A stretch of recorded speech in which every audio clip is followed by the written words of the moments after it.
frame, yeah? I want to see frames. People don't frame, it's different. Conor McGregor is hit with an 18-month suspension under the UFC anti-doping program, a name like an earthquake, and suddenly the clock stops. Come back no earlier than sometime in 2026. The man who treats press tours like main events is now on the sidelines, not because of a KO, but because of paragraphs and protocols. Irony of the day, no opponent landed on him, but the policy did. Clean, precise, scorecard 30-27. The sanction falls under the UFC's internal system and applies for the entire period. For sponsors, camps, PR, everything's suddenly on hold. No speculation, no drama monologues. Suspension equals pause. And why the hammer in the first place? That's where it gets sticky. The admin, the app, the windows when you have to be reachable. You have to picture this. CSAD stamps it, and it's for whereabouts failures. No positive test, no lab scandal, just missed appointments, calendar reminder off, career on pause. That's the kind of plot twist even screenwriters wouldn't dare to write. In the anti-doping system, missed filings count like strikes. 3 of them, and the traffic light flips to red. Formal, cold, impersonal, but ruthless. Which 3 dates they were and how narrowly this all grazed McGregor's comeback timeline, that's the punchline that hits next. 3 missed windows, and each one lands like a low kick. June 13th, September 19th, September 20th, all in 2024. 3 whereabouts fails, neatly logged, 0 wiggle room. Under the anti-doping code, 3 whereabouts violations within the relevant period count like a clean combo. Strike, strike, strike. And the suspension is practically a formality. No lab drama, no needle in a haystack. Just the schedule dumping Conor harder than any takedown. But why these lapses? Was it intent or just awful timing? Here comes the part that's greasier than Vaseline in round 3. At the time of the missed filings, McGregor was injured or not in camp. No weight cut, no sparring, no fight weekend in sight. That doesn't change the rulebook. Reporting duty stays reporting duty, but it explains why this isn't a classic test dodging case so much as an administrative total lapse. If the body forces a break, at least the calendar should stay awake. Otherwise, the bureaucracy writes the scorecard result. And that's exactly what happened here. What this timeline means for the comeback plan, and why the big entrance isn't completely off the table, that's what the next section clears up. Weird, isn't it?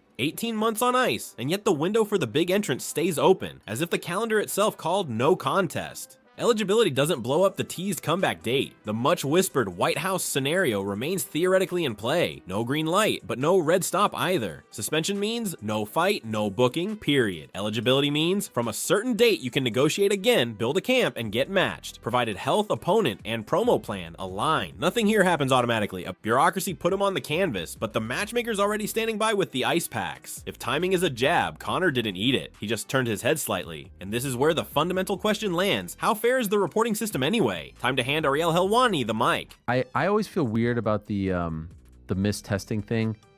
24/7 reporting for independent contractors. That sounds like control on steroids. When your phone acts more like a drill instructor than your coach, you know bureaucracy is up 10-8. The UFC fighters have to update his whereabouts on an app so that they don't go to his home, ring the doorbell, he's not there, and say, what the hell? They need to know where you are every single day. If some fighter decides to go on a road trip and doesn't tell them where they are, and doesn't say, hey, I'm not going to be at the gym on these days and I'm not going to be home and I'm going to be actually in Vermont, you get a strike for that.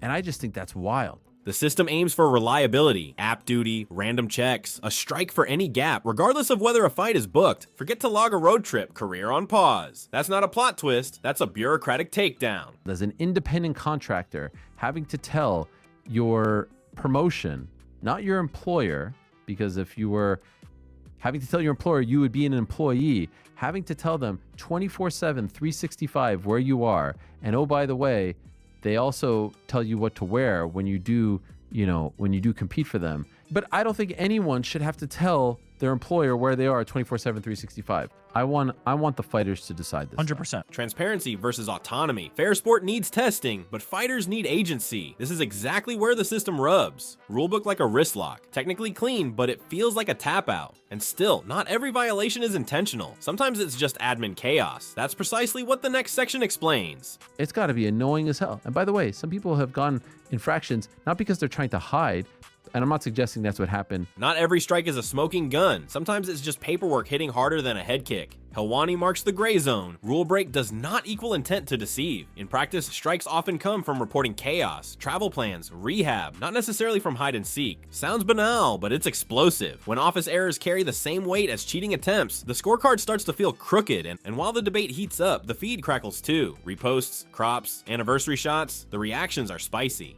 Khabib Nurmagomedov reposted the news to his Instagram story and cropped Conor's face out of it. A neat jab to the ego. No words, just the crop. A digital mind game classic. If bullying had a weight class, it would be welterweight. Khabib says, "Don't want your face," and everyone gets it instantly. The repost shows how personal the rivalry remains. No trash talk needed, a single cut is enough, and the timeline explodes. And as if it could be any different, the anniversary of perhaps the division's most toxic feud. That's no coincidence. That's needle prick PR, a remembrance uppercut straight to the chin of legacy. In perception, it all adds up. Suspension plus Khabib's crop plus the UFC 229 anniversary equals maximum buzz, minimal words. That's exactly how a story stays hot. This topic isn't done. Next week, the focus is on McGregor again, and yes, the word doping will be burning once more. We can't say more, only this. You won't believe it. If you don't want to miss the next round, drop your thoughts in the comments and follow the channel. Every interaction helps us set off the next bombs.